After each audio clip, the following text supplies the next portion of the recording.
Hello students, I welcome you to school C, India's first online school. मेरा नाम है अमृत कौर पिलानिया और मैं हूं आपकी हिस्ट्री टीचर। हमने क्लास 9th हिस्ट्री का चैप्टर 1 स्टार्ट कर रखा था। आप प्रीवियस 2 वीडियोस देख कर आए हैं। इसको कंटिन्यू करते हैं। इस चैप्टर में, इस वीडियो में इस चैप्टर को कंटिन्यू करते हैं। The constitution began with the declaration of the right of a man and citizen। आपको मैंने बताया कि फ्रांस के लोगों ने खुद ही नेशनल असेंबली डिक्लेयर कर दी थी और उन लोगों ने कहा था कि हम एक कॉन्स्टिट्यूशन ड्राफ्ट करेंगे। फ्रांस के जो शासक थे उन्होंने भी इस बात को अग्री किया क्योंकि वो दंगे फसाद नहीं चाहते थे। और उस कॉन्स्टिट्यूशन के बनने के बाद हमें समझ में आया कि उसमें राइट ऑफ मैन के साथ उसकी शुरुआत की जाती है। Rights such as the right to life, freedom of speech, freedom of opinion, equality before law were established as natural and inalienable rights। कैसे कैसे राइट्स थे बेटा? सबसे पहले था राइट टू लाइफ यानी जीवन जीने का अधिकार। दूसरा था फ्रीडम ऑफ स्पीच यानी आप कुछ भी बोल लो, सामने वाला आपको इनअप्रोप्रिएट स्टेटमेंट कहकर कुछ गलत नहीं कह सकता उसकी वजह से। फ्रीडम ऑफ ओपिनियन कि आप जो सोचते हो आप अपनी सोच लोगों के सामने प्रेजेंट कर सकते हो। इक्वेलिटी बिफोर लॉ यानी कानून के सामने सभी व्यक्ति एक समान हैं। Were established as natural and inalienable rights, इनको नेचुरल और इनएलियनेबल राइट्स के तौर पे माना गया कि भाई ये एक ऐसे राइट्स है जिनको कोई भी इंसान से नहीं छीन सकता। That is, they belonged to each human being by birth and could not be taken away। और इनको ये जो राइट्स थे ये सभी इंसानों को दिया जाएगा चाहे वो किसी भी स्टेट का पार्ट हो। It was the duty of the state to protect each citizen's natural rights। ये स्टेट की ड्यूटी थी कि वो सभी नागरिकों के इन नेचुरल राइट्स को प्रिजर्व करे।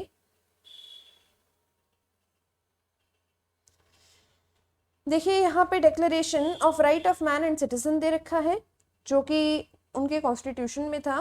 क्या था ये? men are born and remain free and equal in rights। सभी इक्वल है, फ्री है अपने राइट्स में। सेकंड है, the aim of every political association is the preservation of the natural and inalienable rights of man। लोगों के जो rights हैं उसको प्रिजर्व करने के लिए ही कोई भी पॉलिटिकल ऑर्गेनाइजेशन बनेगी। ठीक है, कोई भी पॉलिटिकल एसोसिएशन होगी वो लोगों के राइट्स को प्रिजर्व करने के लिए बनेगी। जैसे कि लिबर्टी का राइट, प्रॉपर्टी का राइट, सिक्योरिटी और रेजिस्टेंस टू ऑपरेशन यानी आपको कोई परेशान करे उसके खिलाफ आप आवाज उठा सकें। इन्हीं कामों के लिए बनेगी क्या? Political associations. The source of all sovereignty resides in the nation यानी सुप्रीम अथॉरिटी। सॉवरेनिटी का क्या मतलब होता है बेटा? सॉवरेनिटी का मतलब होता है सुप्रीम अथॉरिटी। अगर मैं आपको कह रही हूँ कि मेरे पास सॉवरेनिटी है आपकी क्लास में, it means I have supreme authority यानी nobody is there to question me. मैं कुछ भी बोलूं, मैं कोई भी डिसीजन लूं, किसी भी बच्चे को डांट लगाऊं, उस चीज में मेरे को क्वेश्चन नहीं कर सकता कोई। ओके, नो ग्रुप और इंडिविजुअल में exercise authority that does not come from the people. कोई भी व्यक्ति, कोई भी पॉलिटिकल ऑर्गेनाइजेशन, कोई भी ग्रुप ऐसी पावर एंजॉय नहीं कर सकता जो जनता से उन्हें नहीं मिल रही है। यानी पावर में सिर्फ वही रहेंगे जिन्हें जनता खुद वोट करके चूज करती है। Liberty consist of power to do whatever is not injurious to others. Liberty का क्या मतलब है? लिबर्टी का मतलब है बेटा कि आप कुछ भी कर सकते हो लेकिन आपका कुछ भी किसी दूसरे व्यक्ति को नुकसान नहीं पहुंचाए। ओके, आप कुछ भी करें लेकिन आपके उस एक्शन की वजह से अगर किसी और को नुकसान नहीं हो रहा है, so you can do it. The law has the right to forbid only actions that are injurious to society। जो कानून है वो सिर्फ इंसान के उन एक्शंस को कंट्रोल कर सकता है जिसकी वजह से सोसाइटी को खतरा है।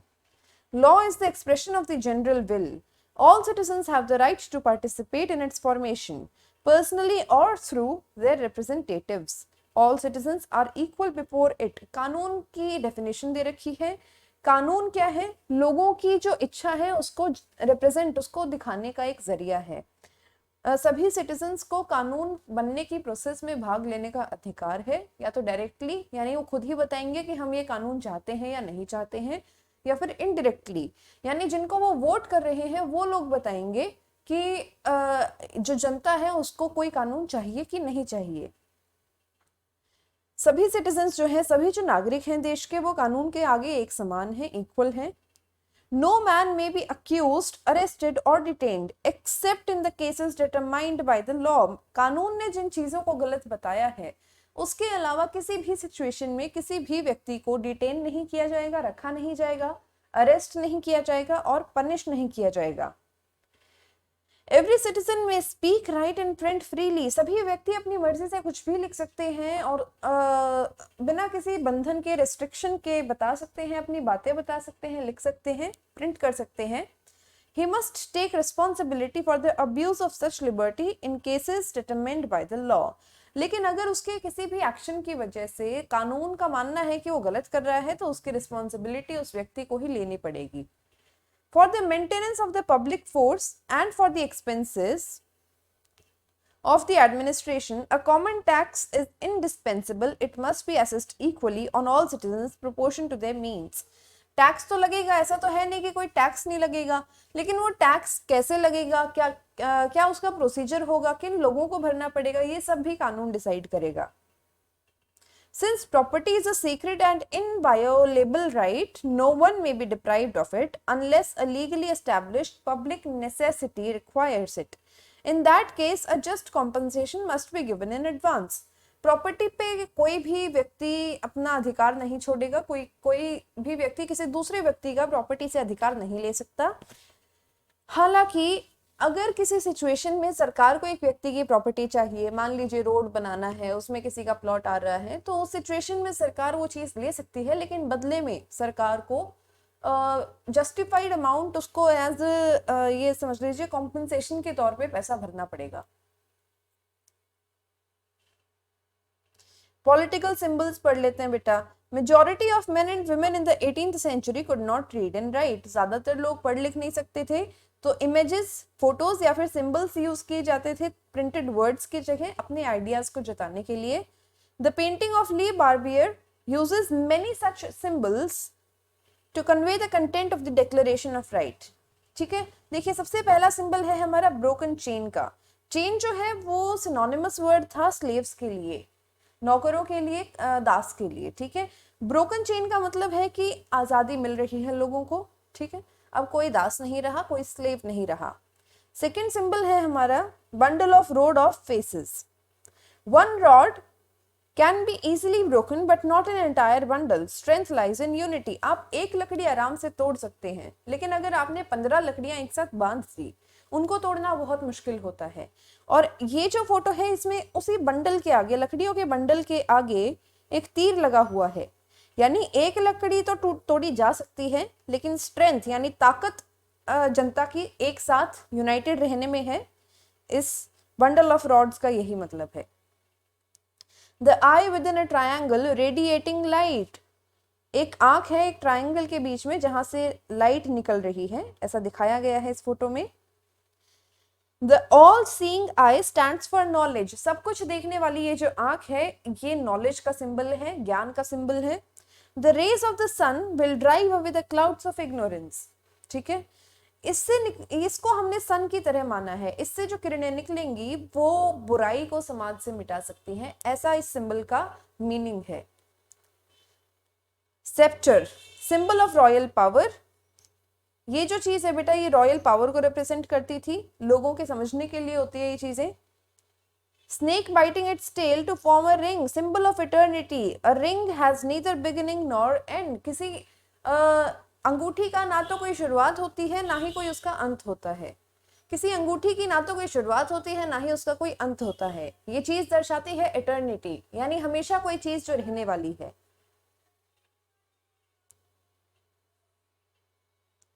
Red Phrygian cap, cap worn by a slave upon becoming free। कोई भी दास जब फ्री होता था तो वो एक ऐसी कैप पहनता था, इसीलिए इसका भी एक सिंबल बना दिया गया। ब्लू व्हाइटेड red, the natural colours of the France. Blue white red, ये जो 3 कलर्स इस औरत ने पहन रखे हैं, इन तीनों को नेचुरल कलर्स ऑफ फ्रांस माना जाता है। फॉर एग्जाम्पल भारत के झंडे में 2 कलर्स आपको बहुत इंपॉर्टेंटली दिखाई देंगे, सैफरन एंड ग्रीन, तो वो हमारे इंडिया के नेचुरल कलर्स हैं। The winged women, personification of the law. ये देखिए ये जो पंखों वाली महिला है ये लॉ को दर्शाती है, कानून को दर्शाती है। कानून सबसे ऊपर है, सर्वोपरि है। इसी तरीके से जैसे कि ये पंखों वाली औरत सबसे ऊपर रहेगी because she has of course wings. The law tablet, the law is the same for all and are equal before it. ये देखिए कानून को दर्शा रहे हैं, सब ये दोनों के दोनों एक दूसरे के इक्वल लेंथ पे हैं, इक्वल हाइट में है, हर एस्पेक्ट में एक दूसरे के इक्वल हैं। ये दर्शाते हैं कि जिन भी व्यक्तियों के ऊपर कानून लागू होगा वो आपस में इक्वल हैं, एक समान हैं। अब इसका थर्ड सेक्शन स्टार्ट करते हैं बेटा। France अबॉलिशेस monarchy and becomes a republic. देखिए हम 2 स्टेप्स करके आ चुके हैं, कैसे किस कारण से रेवोल्यूशन की शुरुआत हुई थी फ्रांस में, हम वो समझ चुके हैं। फ्रांस की सोसाइटी कैसी थी, क्या क्या उसमें ऐसे फैक्टर्स थे जिसकी वजह से जनता भड़की, ये सब हम पढ़ चुके हैं। उसके बाद हमने पढ़ा कि फ्रांस में जो नेशनल असेंबली थी वो क्यों बनी, किन हालातों में बनी और राजा ने उन्हें क्यों माना। अब हम देखते हैं कि फ्रांस जो है मोनार्की, हमने देखा था कि फ्रांस बन गई थी क्या, कॉन्स्टिट्यूशनल मोनार्की। फ्रांस क्या बन गई थी बेटा, फ्रांस बन गई थी कॉन्स्टिट्यूशनल मोनार्की। अब फ्रांस मोनार्की, कॉन्स्टिट्यूशनल मोनार्की से रिपब्लिक कैसे बनेगी, थर्ड सेक्शन में हम ये पढ़ते हैं। The situation in France continued to be tense during the following years. कई सालों तक, उनका संविधान बनने के बाद भी कई सालों तक फ्रांस के जो हालात थे वो काफी टेंशन भरे थे। Although Louis XVI had signed the constitution, he entered into secret negotiations with the King of Prussia. Rulers of other neighboring countries too, who were worried by the developments in France, and made plans to send troops to put down the events that had been taken place there since the summer of 1789. Before this could happen, National Assembly voted in April 1792 to declare a war against Prussia and Austria. Austria से तो Lewis 16 की बीवी थी ही, ठीक है। अब क्या था कि लुईस 16 को भी ये जो उसके देश में डेवलपमेंट हो रही थी उसकी ताकत को कंट्रोल करने के लिए ये चीजें पसंद नहीं आ रही थी, तो लुईस 16 ने बाहर की बाहर कुछ डील साइन की प्रूशिया के राजा के साथ। ऑस्ट्रिया से भी वो हेल्प लेने की कोशिश कर रहा था। उसके आसपास, फ्रांस के आसपास के जो यूरोपियन कंट्रीज थी वहां के राजा भी थोड़े से इनसिक्योर हो रहे थे फ्रांस में ऐसे डेवलपमेंट्स देखकर। उनको लग रहा था कि कहीं वहां से इंस्पायर होके उनकी खुद की जो प्रजा है वो उन राजाओं के अगेंस्ट रिवोल्ट ना कर दे। इस रीजन से फ्रांस का जो राजा था उसको काफी सारे आसपास के रूलर सपोर्ट करना चाहते थे, अपनी सेनाएं भेजना चाहते थे फ्रांस में। लेकिन बाय दैट टाइम 1792 में जो नेशनल असेंबली थी, जैसे हमारे यहाँ पे पार्लियामेंट होती है ना, ऐसे वहां पे जो नेशनल असेंबली बनी थी उसने डिसाइड कर लिया वोट से कि ऑस्ट्रिया और प्रूशिया इन 2 कंट्रीज के अगेंस्ट फ्रांस एक वॉर लड़ेगा। Thousands of volunteers thronged from the provinces to join the army. बहुत सारे हजारों में लोग आ गए आर्मी ज्वाइन करने के लिए। They saw this war as a people against kings and aristocracies all over the Europe. ये जो लोग वॉर के लिए आए थे willingly लड़ने के लिए, ये एक तरीके से समझ लो कि इनके मन में फीलिंग थी कि ये सिर्फ प्रूशिया या ऑस्ट्रिया के खिलाफ लड़ाई नहीं लड़ रहे हैं, ये पूरे यूरोप में शासकों के खिलाफ लड़ाई लड़ रहे हैं। एरिस्टोक्रेसी यानी जो कुछ लोगों के हाथ में ताकत होती है उस एरिस्टोक्रेसी के खिलाफ लड़ रहे हैं। Among the patriotic songs they sang with the Marseille, composed by the poet Roger de L'Isle. It was sung for the first time by volunteers from Marseille as they marched from Paris and so got their name. The Marseillaise is now the national anthem of France. काफी सारे patriotic देशभक्ति के गीत गाए जाते थे, जिसमें से एक था क्या, मर्सेल्स, और वो उसके राइटर थे, पोएट थे उसके रॉजर दे लैस्ले, और ये आज के दिन नेशनल एंथम ऑफ फ्रांस है। हमारा नेशनल एंथम क्या है, जन गण मन। इसी तरीके से फ्रांस का नेशनल एंथम बन गया क्या, Marseillaise. The revolutionary wars brought losses and economic difficulties to the people. ठीक है, लोग इन पंगों में घुस तो गए, उन्होंने वॉर्स तो शुरू कर दी, लेकिन इन वॉर्स की वजह से क्या हो रहा था बेटा, What was happening because of these wars? लोगों को पैसे की तंगी आ रही थी, फाइनेंशियल डिफिकल्टी हो रही थी। While the men were fighting away at the front, women were left to cope with the task of earning a living and looking after their families. परिवारों से आदमी तो वॉर्स लड़ने चले गए प्रूशिया और ऑस्ट्रिया के खिलाफ, लेकिन औरतें रह गई पीछे रिस्पॉन्सिबिलिटीज के साथ अपना गुजारा करने के लिए, फैमिलीज का ध्यान रखने के लिए। Large sections of the population were convinced that the revolution had to be carried further as the Constitution of 1791 gave political rights only to the richer sections of the society.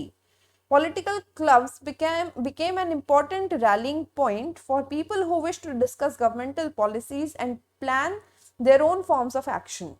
1791 में जो संविधान बना था वो अभी भी काफी प्रो रिच था, यानी वो जो अमीर लोगों थे उनके सपोर्ट में काफी दिखता था हमें। आपने देखा था कि सिर्फ उन लोगों को वोट करने का राइट था जो अपने 3 दिन की तनख्वाह टैक्स के तौर पे कर सकते हैं।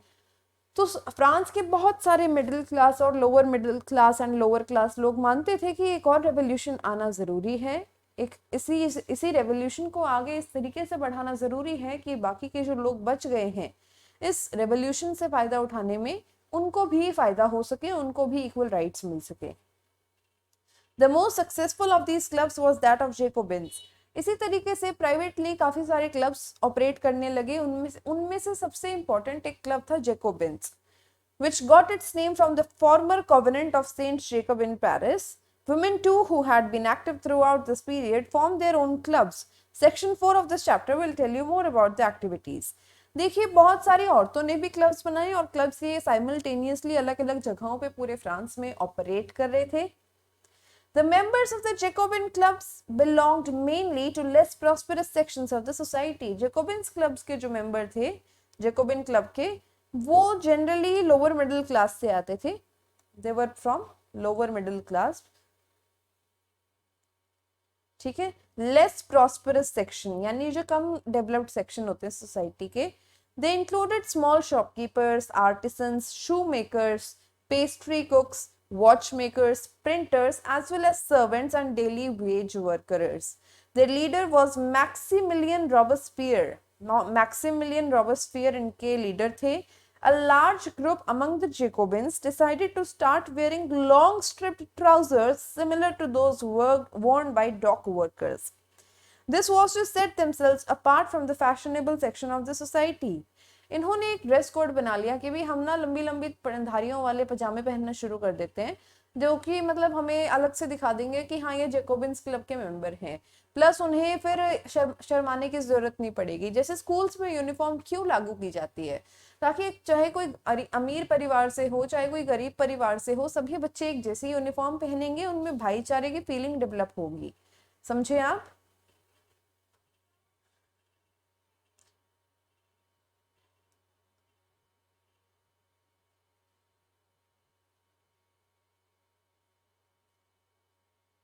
ये देखिए ये इनके ड्रेस है, कैसे इन्होंने धारियों वाले पजामे पहन रखे हैं, देखो।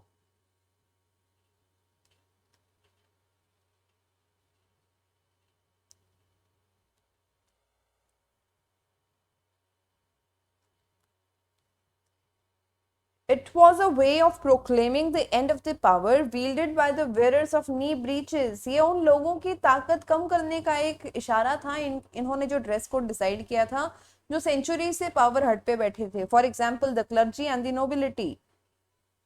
क्या क्या? Clergy and nobility. Okay.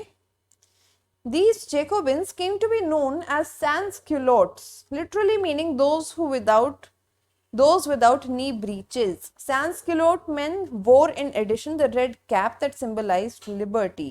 Women, however, were not allowed to do so. अभी भी आदमी जो ड्रेस कोड फॉलो कर रहे थे अपनी लिबर्टी दिखाने के लिए, इक्वेलिटी दिखाने के लिए, उस पे औरतों का अधिकार नहीं था। औरतों को वो सब पहनना अलाउड नहीं था। In the summer of 1792, Jacobins planned an insurrection of a large number of Parisians who were angered by the short supplies and high prices of food.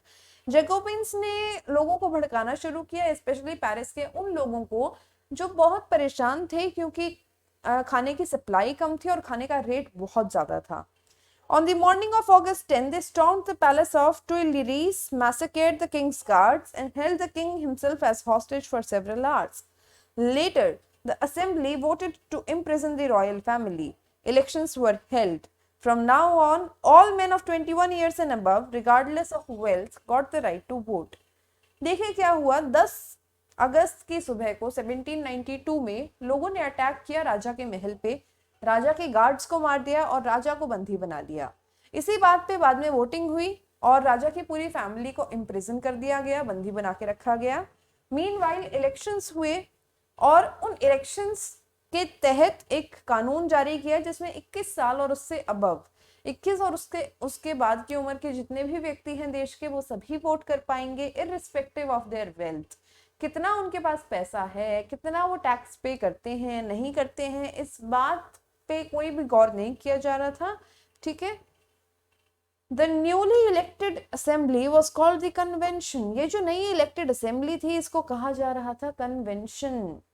21 सितंबर 1792 को मोनार्की खत्म कर दी गई और फ्रांस बन गया रिपब्लिक। आपको पता है रिपब्लिक क्या होती है? जहां पे हेड जो है वो जनता खुद सिलेक्ट करती है अपना हेड से लेकर जो भी उनके रिप्रेजेंटेटिव्स होते हैं जनता के, वो सब जनता खुद ही इलेक्ट करती है, खुद वोट करती है हर एक व्यक्ति को जो उनके ऊपर रूल करेगा, कानून बनाएगा। There is no hereditary monarch, यानी वंशानुगत कोई भी व्यक्ति रूल नहीं करेगा, पावर नहीं लेगा। Louis 16 was sentenced to death by a court on the charge of treason. Louis 16 को देश के साथ धोखा करने के आरोपों में मौत की सजा सुनाई जाती है। On 21st January 1973 he was executed publicly at the Place de la Concorde. The Queen Marie Antoinette met with the same fate shortly after. यानी उनकी जो मिसेस थी, उनकी जो वाइफ थी क्वीन एंटियोनेट, उनको भी फिर मौत के घाट उतार दिया गया। उन्हें पब्लिकली एग्जीक्यूट किया गया, लेकिन पहले एग्जीक्यूट किया गया था राजा को। The reign of terror. The period from 1793 to 1794 is referred to as the reign of terror. क्यों? 1793 से 1794 के बीच का जो टाइम है उसको रेन ऑफ टेरर क्यों कहते हैं? यानी कि डर का माहौल बना हुआ था जनता में, पर क्यों? Robespierre followed a policy of severe control and punishment. Robespierre कौन था भाई? रॉबेस्पियर था जैकोबिन्स का हेड, और वो बहुत ज्यादा ही सिवियर कंट्रोल वाली पॉलिसीज को अडॉप्ट करता था, फॉलो करता था। All those whom he saw as being enemies of the republic, चाहे वो एक्स नोबल्स हुए या क्लर्जी हुई, members of other political parties, even members of his own party who did not agree to him, were arrested, imprisoned and then tried by a revolutionary tribunal. If the court could find them guilty, they were guillotined. Guillotine क्या होती है? Guillotine is a device consisting of two poles and a blade with which a person is beheaded. It was named after Dr. Guillotin who invented it. देखिए, doctor guillotine ने एक machine की invention की थी जिससे लोगों की गर्दन काटी जाती थी, उन्हें गर्दन काट के एग्जीक्यूट किया जाता था। तो रॉबेस्पियर जो था, जैसे ही वो पावर में आया राजा के मरने के बाद, फ्रांस के राजा की हत्या के बाद जैसे ही वो पावर में आया, उसने बहुत ही ज्यादा स्ट्रिक्ट पॉलिसी फॉलो की। यानी कोई भी व्यक्ति जो ऐसा लगता था उसे कि रिपब्लिक के अगेंस्ट है, चाहे वो क्लर्जी हो गई, चाहे नोबिलिटी हो गई, जो पहले 2 एस्टेट्स हमने किए थे, या कोई भी थर्ड पर्सन था, कोई भी व्यक्ति अगर उसके विचारों के अगेंस्ट उसे लगता था तो वो उसे पकड़ के अरेस्ट करवा देता था, और उसकी एक ट्रायल होती थी कोर्ट में, जैसे मतलब उसकी एक पेशी लगती थी। कोर्ट अगर उसको गिल्टी घोषित कर देती थी तो उसके बाद फिर क्या होगा? कोर्ट ने उसको गिल्टी घोषित कर दिया, आफ्टर दैट उसको गिलेटिन किया जाएगा, यानी उसी मशीन पे उसकी गर्दन काट दी जाएगी। रॉबेस्पियर की जो गवर्नमेंट थी उसने लॉज बनाए, उन्होंने एक मैक्सिमम लिमिट तय की कि इतने ही वेजेस होंगे और इतनी ही प्राइसेस होंगी, यानी कि मजदूरों को कितनी तनख्वाह मिलेगी वो भी उसकी गवर्नमेंट ने डिसाइड किया, और खाने वगैरह की चीजों के क्या रेट होंगे ये भी उसकी गवर्नमेंट ने डिसाइड किया। जो किसान वर्ग था उसके लिए भी एक लिमिट सेट कर दी गई, एक रेट सेट कर दिया गया जिसपे उसे अपनी फसल बेचनी ही होगी। ठीक है, उससे ज्यादा वो पैसे नहीं ले सकता। जो महंगा व्हाइट आटा आता था उसका यूज बंद कर दिया गया, बैन कर दिया गया। सभी सिटीजन्स को एक प्लेन आटा खाना पड़ता था जिसको कहते थे इक्वलिटी ब्रेड, यानी प्लेन आटे का बना हुआ ब्रेड खाना पड़ता था जो कम महंगा आता था, नॉर्मल रेंज का, और उसको कहते थे equality bread. Equality was also sought to be practiced in forms of speech and address. जैसे कि पहले जो बड़े तबके के जो लोग होते थे, जो बड़े लेवल के लोग होते थे, उनको मॉन्सियोर एंड मैडम कह के बोला जाता था। मॉन्सियोर का मतलब सर एंड मैडम का मतलब मैम। ठीक है, मैडम, ये जो वर्ड्स हैं ये बड़े लोगों के लिए यूज किए जाते थे, पर अब इनको भी बैन कर दिया गया। सभी फ्रेंच वुमेन एंड वुमेन को सिटोयन एंड सिटोयने कहा जाने लगा, दैट इज सिटीजन, यानी देशवासी कहा जाने लगा। Churches were shut down and their buildings converted into barracks or offices. Churches बंद कर दिए गए और जिन buildings में churches operate करते थे उन buildings को बदलकर barrack या फिर offices में convert कर दिया गया. Robespierre pursued his policies so relentlessly that even his supporters began to demand moderation. Finally, he was convicted by a court in July 1794, arrested on the next day and sent to the guillotine. Finally, Robespierre की जो ये आधिकारिक उसने rule चला रखा था इसका भी अंत हुआ. उसके खुद के लोग उसके खिलाफ हो गए थे क्योंकि वो बहुत स्ट्रिक्ट पॉलिसीज फॉलो करता था और 1794 में उसके खिलाफ एक अरेस्ट वारंट जारी होता है. उसको अरेस्ट किया जाता है, कोर्ट में पेश किया जाता है, उसे गिल्टी घोषित कर गिलोटिन कर दिया जाता है.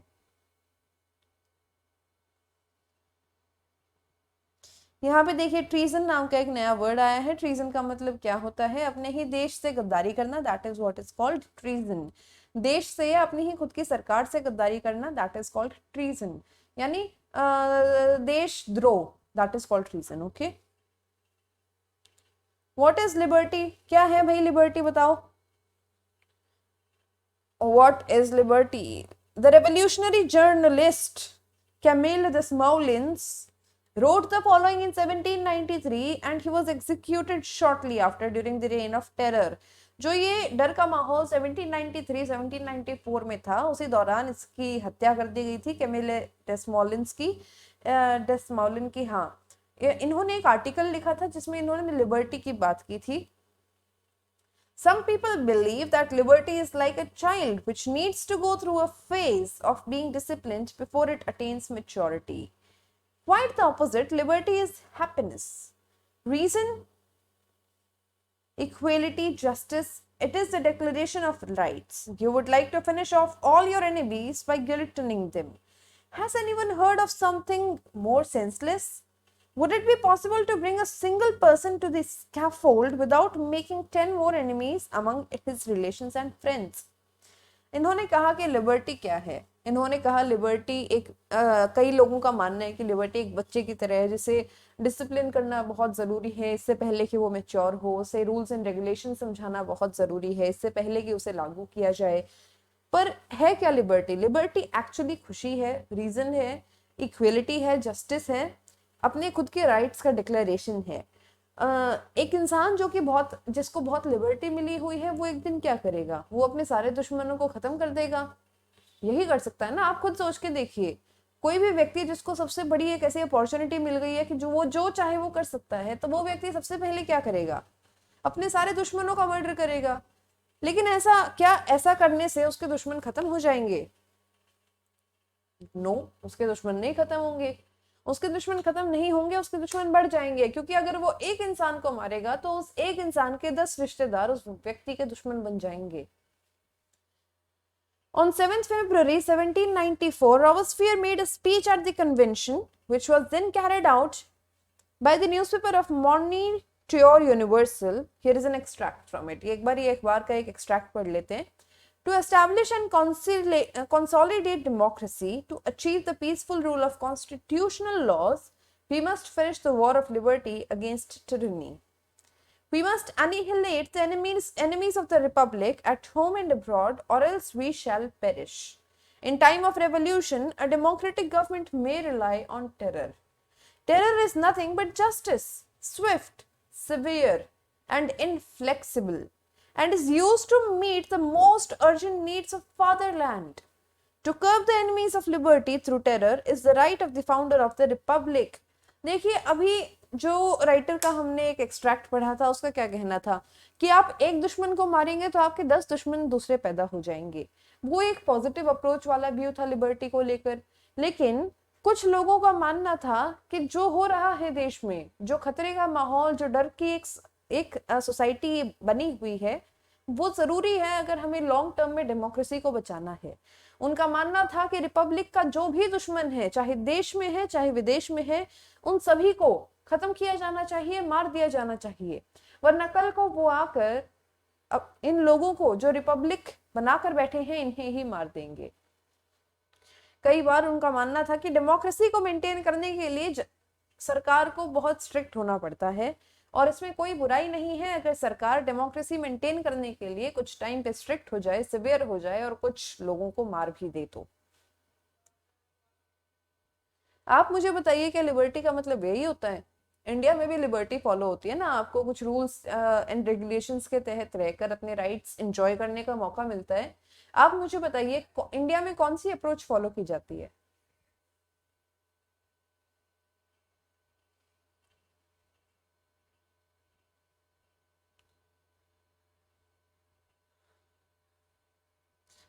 The fall of the Jacobins government allowed the wealthier middle class to seize power. Jacobins कौन थे? लोअर मिडिल क्लास की गवर्नमेंट थी। अब वो गिर गई, उसका जो लीडर था रॉबस्पियर वो मर गया, तो अब फिर से पावर किसके पास जा रही है? वेल्थियर, जो अमीर मिडिल क्लास थी, यानी higher middle class. A new constitution was introduced which denied the vote to the non-propertied sections of society. नया संविधान बनाया गया और उस संविधान के तहत उन्हें राइट्स नहीं दिए गए जिनके पास प्रॉपर्टी नहीं है। It provided for 2 elected legislative councils, यानी 2 असेंबलीज बनाने को उन्होंने कहा। उस कॉन्स्टिट्यूशन ने कहा कि 2 असेंबलीज बनेगी, दोनों के मेंबर इलेक्ट होकर ही आएंगे। These then appointed a directory and executive made of 5 members. ये जो इलेक्ट होकर असेंबलीज काउंसिल्स बनेंगी, ये असेंबलीज फिर आगे डिसाइड करेंगी कि एक डायरेक्टरी होगी और एक एग्जीक्यूटिव होगी जिसमें 5 मेंबर होंगे। This was meant as a safeguard against the concentration of power in a one-man executive as under the Jacobins. ये इंश्योर करता है कि जैसे जेकोबिन्स में सिर्फ रॉबस्पियर के पास सारी पावर कॉन्सेंट्रेट हो गई थी, ऐसे दोबारा ना हो। However, the directors often clashed with the legislative councils, who then sought to dismiss them. Directors की often लड़ाई हो जाती थी, जो वो 5 इन्होंने इलेक्ट करके इलेक्टेड काउंसिल्स ने सिलेक्ट किए थे, उनकी often उस काउंसिल के साथ ही बिगड़ जाती थी। The political instability of the directory paved the way for the rise of military dictator Napoleon Bonaparte. देखिए ये लोग क्या कर रहे हैं, एक्सपेरिमेंट्स चल रहे हैं फ्रांस में। फ्रांस को कहते हैं लैंड ऑफ पॉलिटिकल एक्सपेरिमेंट्स। वहां पे सबसे ज्यादा एक्सपेरिमेंट्स हुए हैं, ट्रांसफॉर्मेशंस आए हैं, बदलाव आए हैं। तो इन्होंने स्टार्टिंग में सबसे पहले कहा हम एक कॉन्स्टिट्यूशन लेकर आएंगे और उसमें सिर्फ 25 साल से ऊपर के उन लोगों को वोट करने का अधिकार मिलेगा जो कि जिनके पास टैक्स भरने को पैसा है। फिर ये बोले कि नहीं, हम ना सबको ही वोटिंग राइट्स दे देते हैं, और जेकोबिन्स की सरकार बन गई और फिर भी दिक्कतें बढ़ती रही। उसके बाद अब ये कह रहे हैं कि सिर्फ उन्हें वोटिंग राइट्स तो जिनके पास प्रॉपर्टी है। ठीक है, अभी क्या हो रहा है, अब ये लोग ऐसी सिचुएशंस क्रिएट कर रहे हैं जिसकी वजह से एक पॉलिटिकल मिलिट्री डिक्टेटर आएगा, यानी कि फौज से उठा हुआ एक बंदा आएगा जो इनको डिक्टेटर की तरह रूल करेगा, तानाशाह बनकर इन पर रूल करेगा, और उसका नाम है नेपोलियन बोनापार्टे। बहुत इंपॉर्टेंट पर्सनालिटी है, बहुत ज्यादा इंपॉर्टेंट बंदा है ये, इसके बारे में पढ़ेंगे। Through all these changes in the form of government, the ideals of freedom, of equality before the law, of fraternity remained inspired from ideals that motivated political movement of France and the rest of Europe during the following centuries. इन सभी बदलावों के बाद भी जो एक core idea था पूरे revolution का, पूरी क्रांति का जो एक कोर आइडिया था, सेंट्रल आइडिया था, फ्रीडम था, इक्वेलिटी थी लॉ के सामने, ये सभी कंटिन्यूड रही। और फ्रांस से जो ये एक क्रांति की लहर उठी थी, इसमें पूरा का पूरा यूरोप ही एनगल्फ हो गया था। यूरोप के अलग अलग कंट्रीज में आप देखना फ्यूचर में अलग अलग टाइम पे रेवोल्यूशंस होंगे, और by the end of 19th century and 20th century almost सभी कंट्रीज यूरोप की क्या बन जाएंगी? डेमोक्रेटिक रिपब्लिक बन जाएंगी।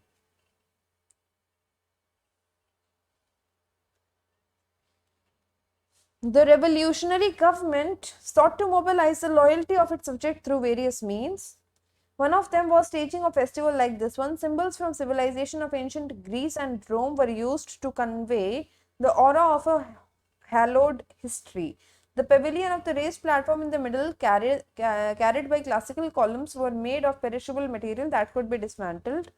Describe the groups of people, their clothes, their roles and actions. What impression of revolutionary festival does this image conclude?